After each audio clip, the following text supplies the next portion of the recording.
Tignan natin guys kung anong ginagawa ng mga bata sa labas. Oh my goodness. Kapal? Gusto nilang maglaro.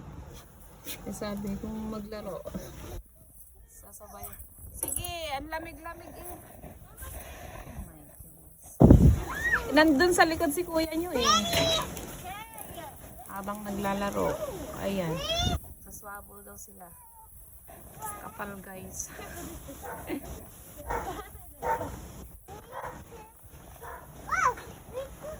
Sige, ang hangin talaga guys.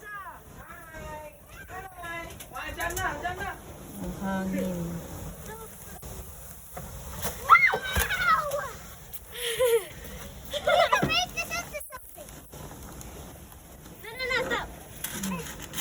Mga ginawa nilang ano, nandyan sa gilid. Rosen, patingin nga yung gawa nilang